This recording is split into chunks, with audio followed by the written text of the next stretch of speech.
Hi everybody. Oh, absolute discombobulation right now. I am currently sitting on an ice pack because I stepped out of the door this morning and my first step onto the slate walkway, whoosh, it was a sheet of ice. It looked like it was just water. It was ice and I went smack on my tailbone. I am in so much pain right now. I don't think I broke it, but I still heard this like crack of bone on slate and felt this reverberation through my entire body. So I'm in pain right now. I had the highest of intentions of filming a video for you guys today. I was going to go on a hike, then it started ferociously raining. It's not raining anymore, but either way, I am still deciding. I think I'm just going to sit here in pain and talk. But just so you know, I'm feeling discombobulated and achy, but I still want to film. I was in a mood to film like an old style video like I used to that maybe is boring because the fluff or the prattling should be edited out, but just kind of the talk where, like you're sitting with a friend and listening to them chat for 15 minutes or so and they're just pouring out their soul and their heart to you, and that's the kind of talk I want to do right now. Because I had a lot of thoughts about being over 30 and not being married. I think provoked by watching another YouTuber yesterday who was saying she recommended a book that changed her life called, I think it was called Marry Him, Why You Should Settle for Mr. Good Enough. And I read the Amazon reviews and they just stirred up so much anxiety and existential dread in me, these reviews, because they were saying that the book itself would provoke anxiety if you were over 30, and the messages about the statistics and how your pool is smaller and just, yeah, a frightening sort of scarcity mindset, and telling you that, sorry, I'm seeing a police, see, this is going to be raw enough, unfiltered, I'm seeing a police car come with its lights. I think they just pulled someone over. But I'm also thinking, like, should I be sitting here? Am I parked okay where I am? I think it's okay. So yeah, thinking like, did I mess up that I'm 33 and unmarried? Did I set myself up badly in life? Is the pool really slim, and are the pickings not, have the cream of the crop been picked off? Sorry, I keep watching this. The flashing blue lights. Okay, they're gone. Yeah, and it's just, I don't know. It's a terrible way to look at people. It's a terrible way to look at life, and I am shaking myself out of it because it's not the way I look at life. I look at life as just magical and abundant, and I think you can make just about anything happen.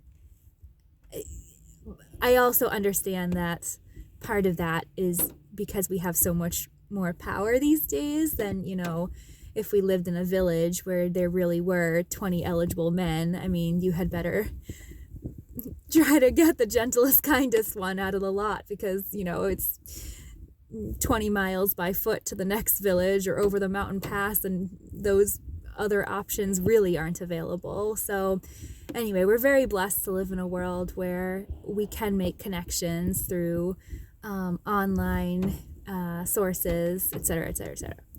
Anyway, perhaps I just said that to just give myself a booster shot of optimism for myself and all ladies out there who are over 30 and unmarried.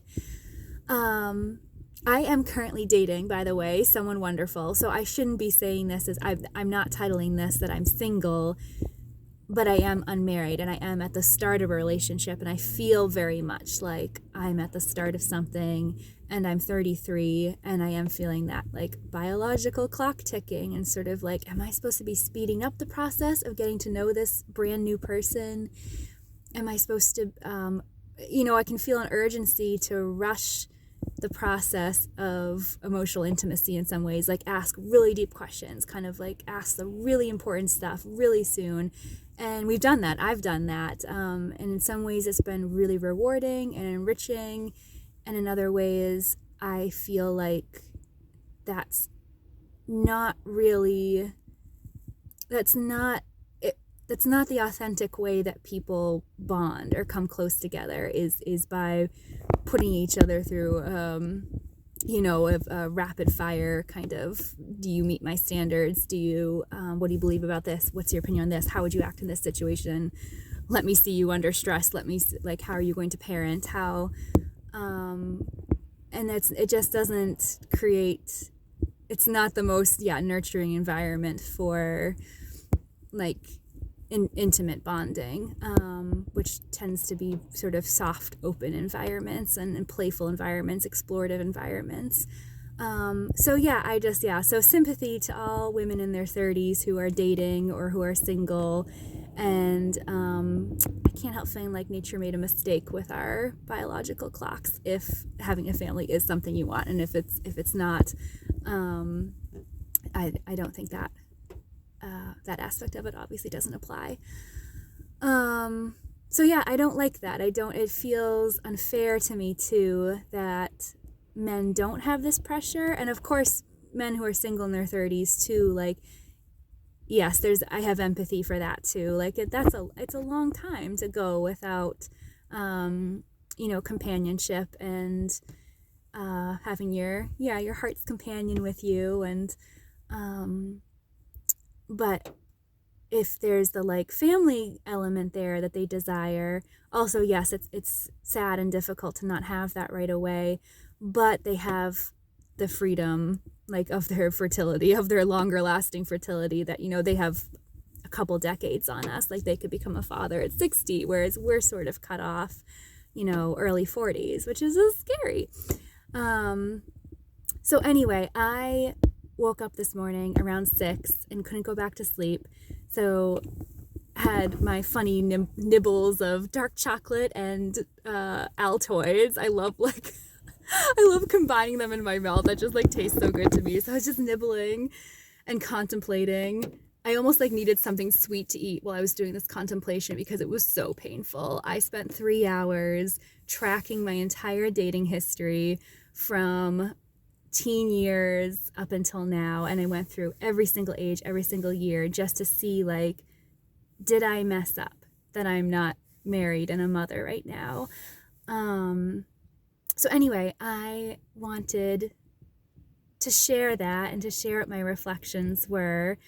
If you don't feel like listening to it all, the main takeaway, I'll just spoiler alert, will tell you that I didn't date with the intention of marrying someone who would be a husband and father.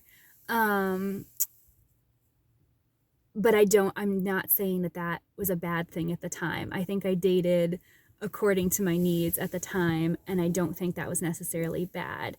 So maybe if you're judging yourself, or like you're feeling like a failure if you're in your 30s and unmarried, and if you're feeling like a failure for this, maybe you're not, by the way. That's also another thing. I have that weighing on me and have been trying to push back against that because my culture, I come from a really like conservative religious culture. The message was very much like, marry young, and I saw all my friends marrying young. Most of my friends are married and on their first or second or third babies. And my mother even told me when I was 30, she said, and this honestly makes me emotional to even like say this. She said, how did I fail as a parent that you're 30 and not married? Which hurt me a lot to hear, because it just made me feel like she wasn't proud of me. She saw me as a failure because I didn't have a ring on my finger.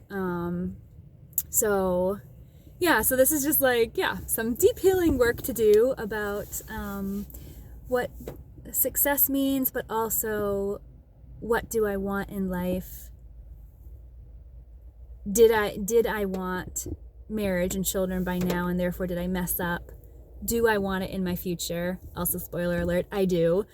And how can I get there starting late, so to speak? Am I starting late? Objectively, a lot of people would say I am. To date with that strong intention. So anyway, I'll try to do a real, so yeah, you can stop the video there if you want, or go ahead to the end where I might reflect a bit more, but I just wanted to share about my timeline really, maybe not quickly, it might be long. But yeah, when I was a teenager, I didn't date at all. I was very much like, I didn't have a lot of interest in it, actually. I didn't understand what physical attraction meant, for one thing. I could objectively say people were beautiful, especially women. I thought women were really beautiful. I could tell if a guy was cute, but I had no idea what people meant when they talked about like a sexual urge or something. Like, I didn't experience anything even close to that until I was maybe 19, and finally felt like a flicker of that, and felt that like that more like fiery sort of urge, and was like, oh, that's what that is. Like, that's what they were talking about. So I was a very late bloomer with those feelings, and with romantic feelings too. I think I again, like I said, came from a conservative religious culture where I was taught that to really like suppress a lot of romantic feelings, because marriage should be when you're ready to have kids. So early 20s, you should court in your early 20s, and the man would pursue you. You wouldn't have much of an active role except to be the receiver and the one saying yes or no.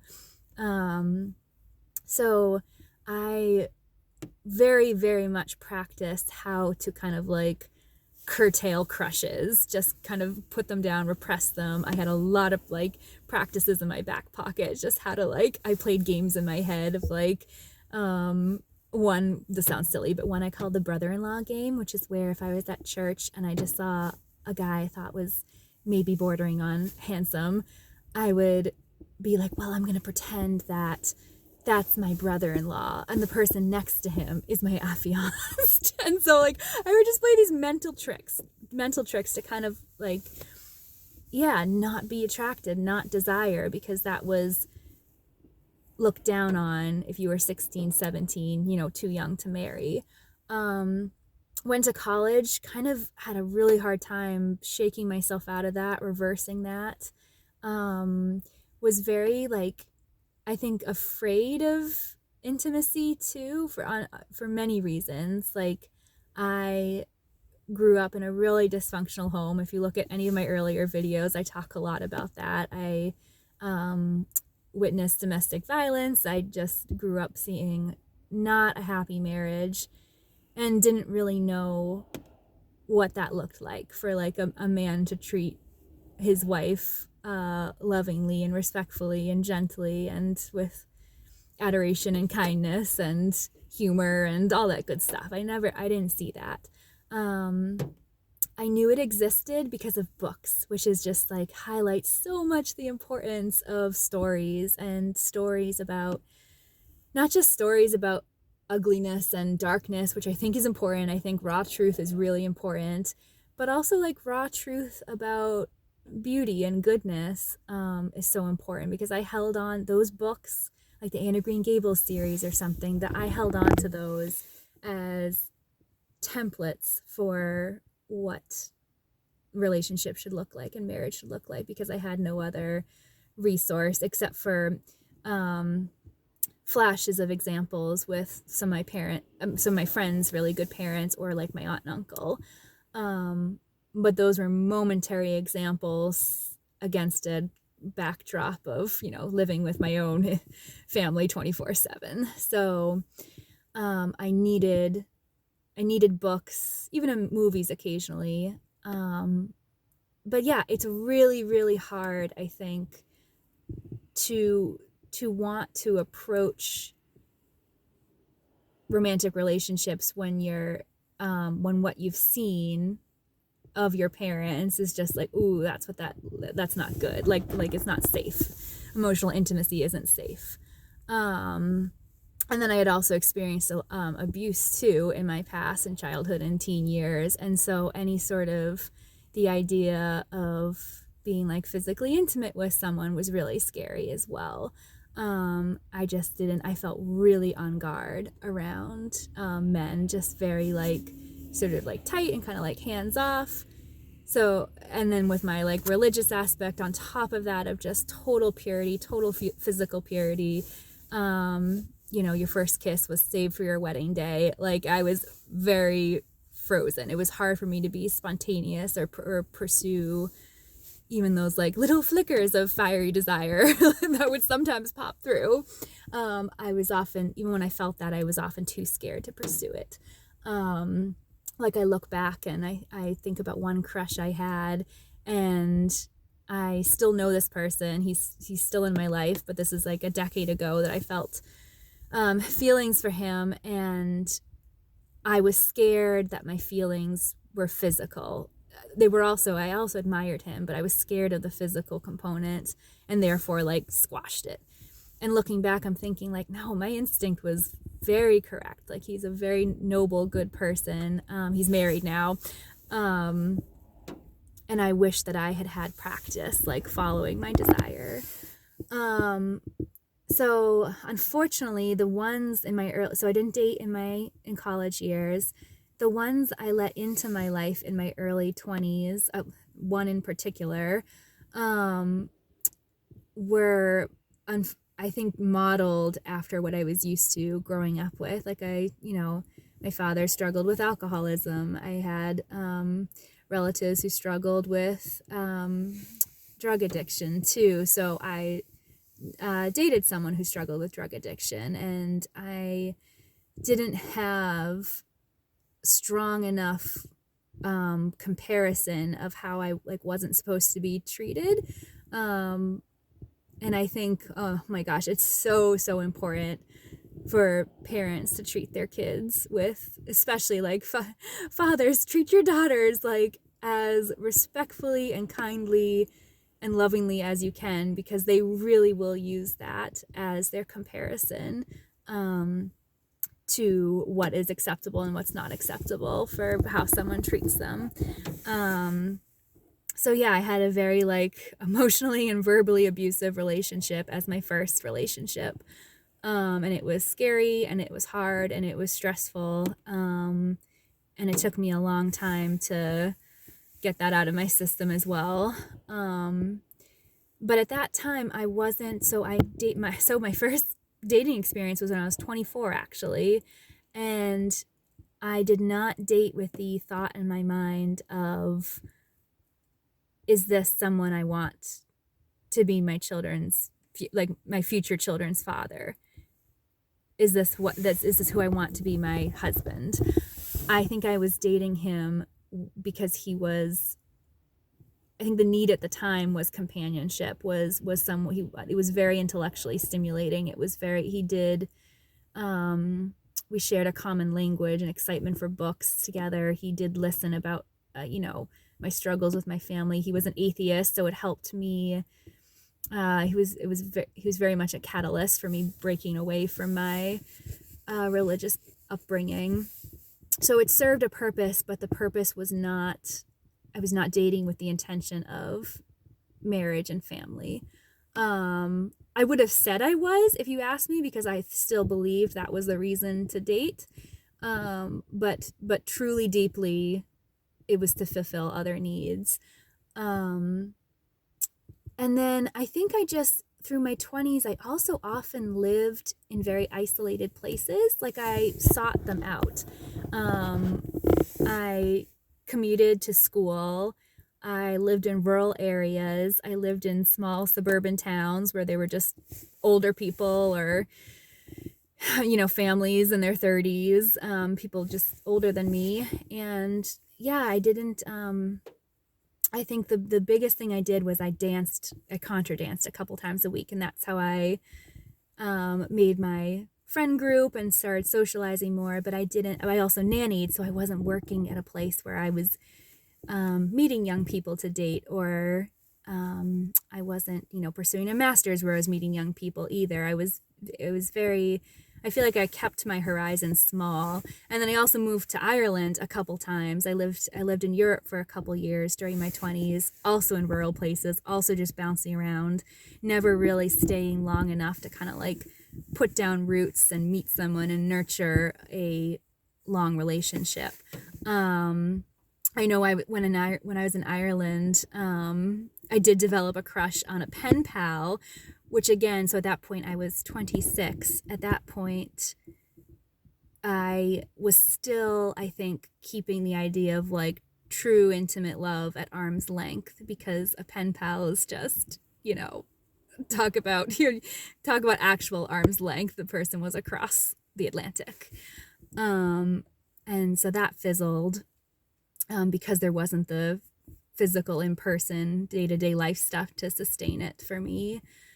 And then I came back to the US when I had just turned 27, and that's when I met and I think experienced for the first time I think that was my first like in love experience. And he kind of lit this fire inside of myself for the desire for marriage and for family.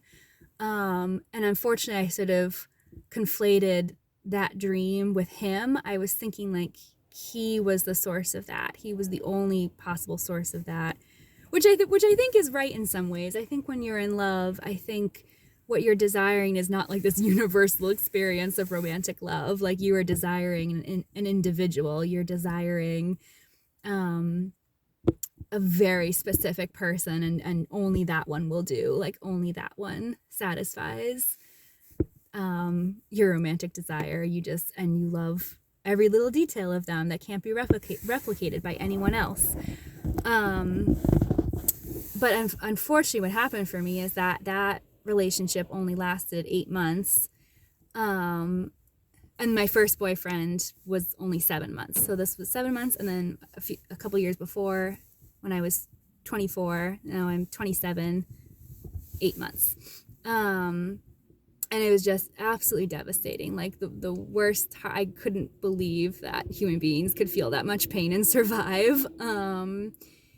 And I think one of the greatest elements of this pain was the feeling that my dream that had been born for lifelong marriage with one person and a few children or a couple children had died too. Suddenly was impossible. Suddenly was out of reach because that was supposed to be with him.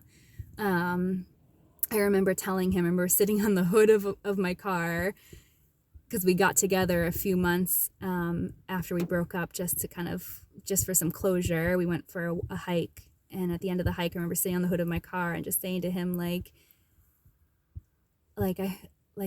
hope you know that I've not only lost you, I feel like I've lost my future.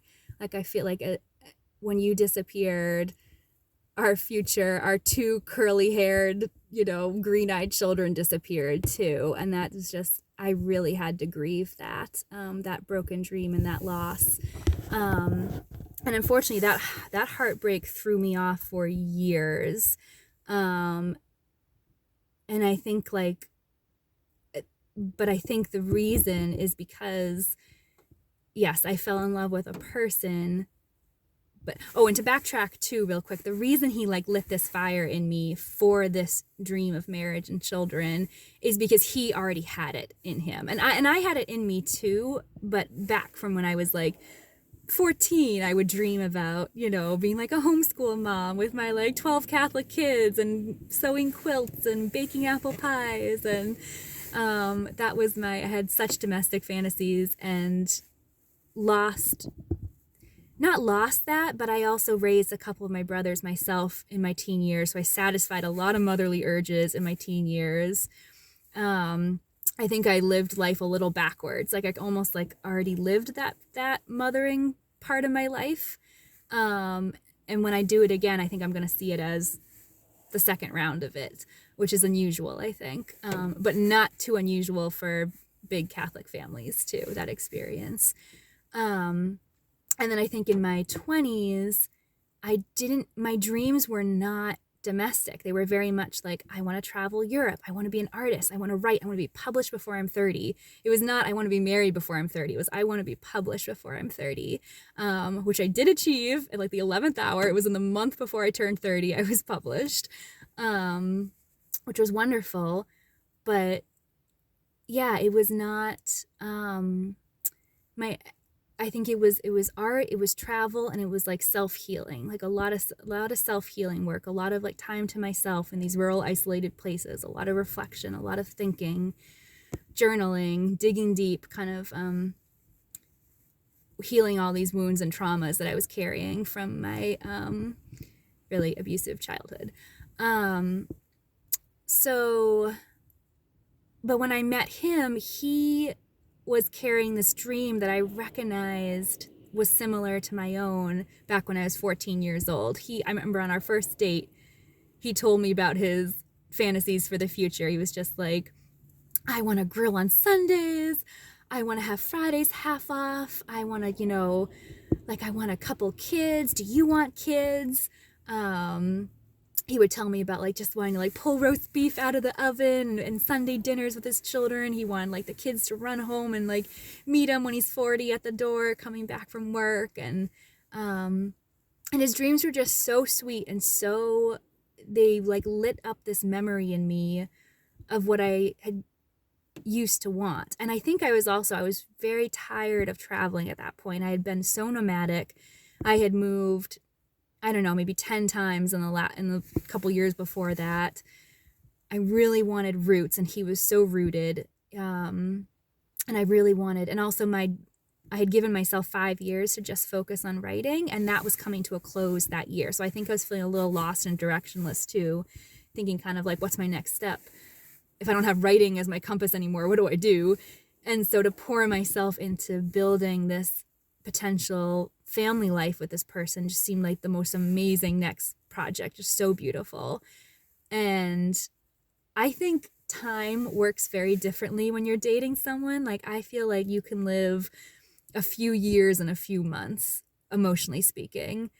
And then you can go a year without having too much emotional experience at all. So like time is strange. So I feel like 8 months, even though objectively it doesn't sound like a lot, and I've heard other people say this, on like a heart level, it felt like half a lifetime or a quarter of a lifetime. Like it felt like I was so bonded. And yeah, he just lit the stream back up. And so when he left, when he disappeared, when it almost felt like he just like died, like he was just gone. And that was for lots of reasons I won't get into, but I felt like that my future disappeared too.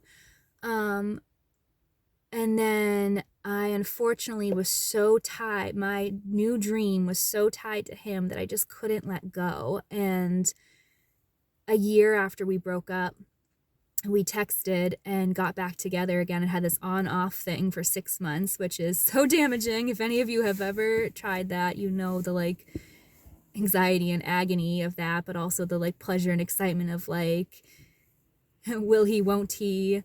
He told me he's in love with me, but I just need to wait a little bit. And I think, all right, I'll wait forever. And then he finally told me, actually, like, I'm afraid I'm settling for you. Like, actually, you don't captivate my heart anymore. He used those exact words. It really hurt. Yeah. And to be told that the person who is your dream doesn't see you as their dream, it really hurts. And I wish I took him seriously, but I think, again, I had so much faith.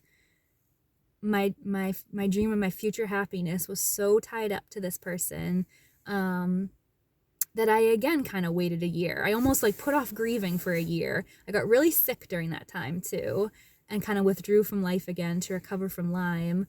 And then we started talking again a year later. And by that point, he had met someone else. And told me that he thought he was going to end up with her, which was kind of him to say to me in a, gotta be cruel to be kind sort of way.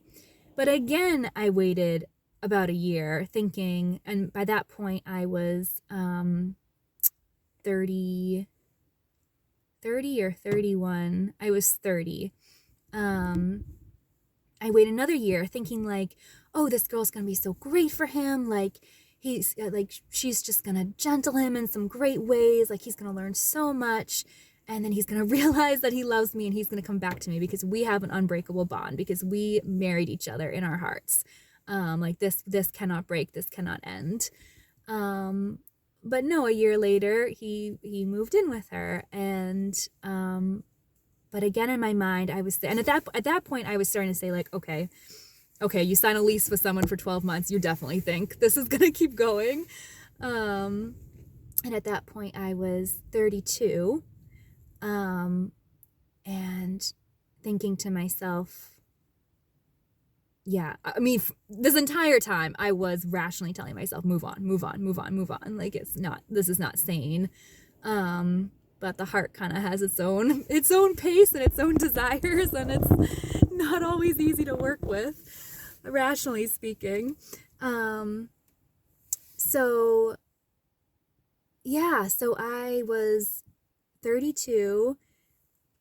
And then I was thinking, well, not until he's married. It's only when he gets engaged. That's when will be the final cut. But then I realized I had to do a lot of the cutting myself even before that happened. And I think he's engaged now. I'm not sure. But either way, I do feel like, all right, I wasn't his dream. And even if he was mine for a time. But the most important thing was that to realize is that he didn't take my dream with him. My dream is still mine. And I was talking with a friend about this recently who went through something similar recently. Her partner decided that he didn't want children. He changed his mind after 5 years, and she's single now and 36 and trying to figure out what to do and if she wants to become a mom on her own. And we were just reminding each other that, like, they didn't take our dream with them. I still have a dream.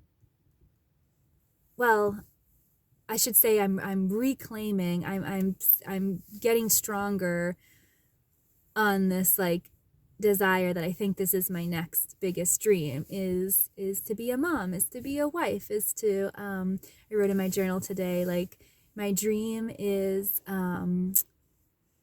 is marriage and kids with a soulmate, is a beautiful long life with a soulmate, because I really do think we have multiple soulmates, and that we choose one, or a couple or a few, depending on what your life journey is like. So anyway, I'm feeling more optimistic, and I'm feeling more like I want my upcoming dating adventures to be more intentional to this goal, and I'm reclaiming something that I desire, and I'm telling myself I didn't fail because I understand where I was coming from. I understand that it takes a long time to not let an abuse background affect your choices anymore. I understand that victims return to their abusers something like 7 times. So I often moved home through my 20s too, in between my, like, writerly adventures off to Europe or whatever. I often moved back home, and it took me a long time to, like, really separate. And that has cleared my head a lot. I have really firm boundaries now between myself and my immediate family. And I lived with that wonderful aunt and uncle for a couple years in Maine too, and that gave me such a clear picture of what a loving, gentle marriage looks like. I also dated one of my closest friends for about a year, and just he is like an angel on earth. He is magnificent. We didn't end up having too much of, like, a romantic connection in the end, and decided to just revert to being friends. But just the way he treated me, I mean, he set the bar so high for just what respect is and what kindness is, and I'm really grateful for that experience. So yeah, I want to forgive myself but I don't even know, maybe there isn't even anything to forgive, because it's not It's not a failure to be 33 and unmarried. It's not a failure to be 35 and unmarried. It's not a failure to be 30 and unmarried, or 34 or 36 or 39 or 40 or 45 or whatever. Like, it's not a failure. And we have relationships for different reasons at different times, and they fulfill certain needs. And I think as long as you're on the same page with what those needs are fulfilling, it can be a really like mutually enriching relationship too. Like that relationship that I had with one of my closest friends, he had recently recovered from brain cancer, and I was going through Lyme. So it was a very like mutually nurturing relationship. We both needed that companionship and those cuddles and those movies, and we took care of each other a lot. And I'm so glad that we were able to give each other that gift. So yeah, I think I also read an interesting or my friend who was broken up with recently shared an interesting fact with me that our grandparents' generation and the generations before, you know, they often look down at our generation saying kind of like, you guys don't know anything about commitment. You don't know how to stay with one person. You don't know how to do a long haul relationship. But the older generations, especially like in the 1800s and like that, they were farmers. They were hard workers. They were literally working sun up to sun down to put bread on the table. And when your energy and your time is going towards survival, there's not a lot of extra energy for self-improvement and for just more of contemplation and emotional growth, intellectual growth. And I think these days we do have more leisure time in modernity, and leisure time, if used well, is, you know, there's a lot of growth that can happen. And so I think we often have relationships, and they're growing relationships. We become better people, we learn, and then when you've learned all your lessons, you if it's hopefully you positively mutually part, but I know it can be stickier than that sometimes, but you often dissolve the connection or evolve the connection, maybe to friendship again, or just part ways, which is always sad, I know. But I do think our generation has multiple relationships, maybe for a positive reason, that they're growing relationships, and we can kind of bless them and thank them for that. Until we find someone that we want to have as our companion for the rest of our lives, if we're that lucky, and until we become the kind of person that can be that sort of companion, who's easy to live with, who's kind, who can communicate respectfully, who's gentle. And I feel like all the relationships that I've had up until this point have taught me so many lessons about how to be that kind of person, and how to be in someone's living space 24/7, and how to be close to someone's heart, how to be physically close, how to be affectionate, how to, you know, share about feeling hurt, but in a non-aggressive way, or how to have fun, how to be playful. All these wonderful things I've taken with me from past experiences. So anyway, it is not a failure to be 33 and unmarried. If you're in your 30s and unmarried, you have so much experience behind you. You would be an incredible lifelong partner for someone. I don't believe so maybe statistically, maybe the pool is smaller, but I still think your person's out there. So anyway, that was just my way longer reflection than I meant, but you know me, I sort of prattle. So anyway, take care. Sending lots of love.